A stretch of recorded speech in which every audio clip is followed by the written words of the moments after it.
Você provavelmente conhece a Nintendo como aquela empresa fofa que criou o Mario, o Zelda, o Donkey Kong, o Pokémon, a fábrica de sonhos, a marca que marcou gerações e que parece feita para despertar lembranças felizes, certo?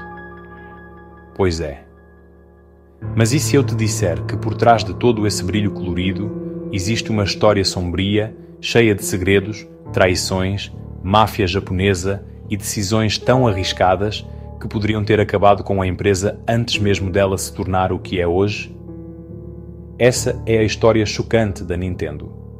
Uma jornada que começa no submundo dos jogos de azar e termina dominando o mundo do entretenimento. E acredite, depois de ouvir isso, você nunca mais vai enxergar o Mario da mesma forma. Tudo começou em 1889. Fusajiro Yamauchi fundou uma pequena empresa chamada Nintendo Koppai, fabricando cartas Hanafuda, usadas em jogos de azar. E o mais curioso? Essas cartas eram populares entre a Yakuza, a máfia japonesa. É isso mesmo. As origens da Nintendo estão diretamente ligadas ao submundo. Naquela época, o nome Nintendo significava algo como "deixa sorte para o céu", e parecia quase uma ironia, porque a empresa estava prosperando justamente em um negócio onde sorte e crime caminhavam lado a lado. As cartas eram tão boas que começaram a ser usadas por apostadores profissionais e chefes da máfia em casas de jogo clandestinas por todo o Japão. A Nintendo, que hoje vende alegria, nasceu no meio do perigo, da jogatina e do lucro sujo. Décadas depois, o neto de Fusajiro, Hiroshi Yamauchi, assumiu o comando. E aí, tudo mudou. Hiroshi era diferente, frio, calculista, visionário e, ao mesmo tempo, implacável. Assim que se tornou presidente, demitiu praticamente toda a diretoria, inclusive parentes. Ele não queria tradição, queria poder.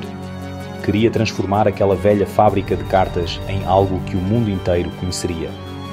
Tentou de tudo: táxi, arroz instantâneo, motéis do amor, sim, motéis do amor, e até aspiradores de pó. Nada dava certo. A Nintendo parecia condenada. Mas foi então que o destino colocou no caminho dele um homem que mudaria tudo, Gunpei Yokoi.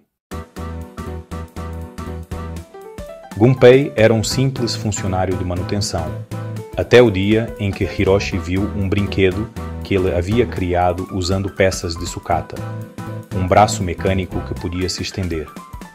Yamauchi mandou produzir em massa. Resultado? Um sucesso absoluto. Foi a primeira vez que a Nintendo experimentou o sabor da inovação. E dali em diante, a empresa mergulhou de cabeça no mundo dos brinquedos eletrónicos. Gunpei se tornou o cérebro por trás de alguns dos maiores marcos da história da Nintendo. Ele criou o Game Boy, o D-pad, a cruzinha dos controles, e ajudou a definir o DNA dos videogames modernos. Mas a história, infelizmente, não acaba em glória. Hiroshi Yamauchi era um líder temido. Ele tratava a Nintendo como um campo de batalha. Funcionários choravam em reuniões, executivos trabalhavam até desmaiar, e qualquer sinal de fraqueza era visto como traição. Foi assim que, mesmo após revolucionar o mercado, Gunpei Yokoi acabou sendo afastado da empresa depois do fracasso do Virtual Boy, aquele console vermelho que deixava as pessoas com dor de cabeça. Ele saiu magoado e, pouco tempo depois, morreu em um acidente de carro. Muitos acreditam que ele nunca se recuperou da forma como foi descartado pela empresa que ajudou a erguer. Uma tragédia que mostra o outro lado da moeda do sucesso, o preço humano. Mas a Nintendo não parou.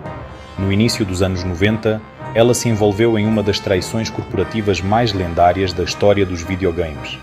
Ela tinha uma parceria com a Sony para criar um acessório de CD para o Super Nintendo. Tudo certo. Tudo assinado. Mas no dia da grande apresentação, a Nintendo simplesmente anunciou outra parceria com a Philips, traindo a Sony em público. A Sony, humilhada, jurou vingança. E foi assim que nasceu o PlayStation, o maior rival da Nintendo. O inimigo que ela mesma criou. Mesmo depois de tantos altos e baixos, fracassos como o GameCube e o Wii U, e triunfos gigantescos como o Wii e o Switch, a Nintendo sobreviveu a tudo. Ela passou por crises financeiras, escândalos internos e guerras de console. E ainda assim, manteve uma imagem de pureza, de alegria, de infância. Uma imagem construída com muito cuidado e muitos segredos enterrados. Porque a verdade é dura, a Nintendo que você ama hoje só existe por causa das decisões impiedosas do passado. O sorriso do Mario, por trás dos bastidores, esconde o olhar frio de um império que aprendeu a jogar o jogo da sobrevivência melhor do que qualquer um. Então, da próxima vez que você ouvir aquele clássico It's a Me, Mario, lembre-se, ele é o símbolo de uma história feita de ambição, tragédias, traições e uma coragem insana de nunca desistir, mesmo quando tudo parecia perdido. A Nintendo não venceu porque teve sorte. Ela venceu porque aprendeu a apostar. E nunca teve medo de jogar alto.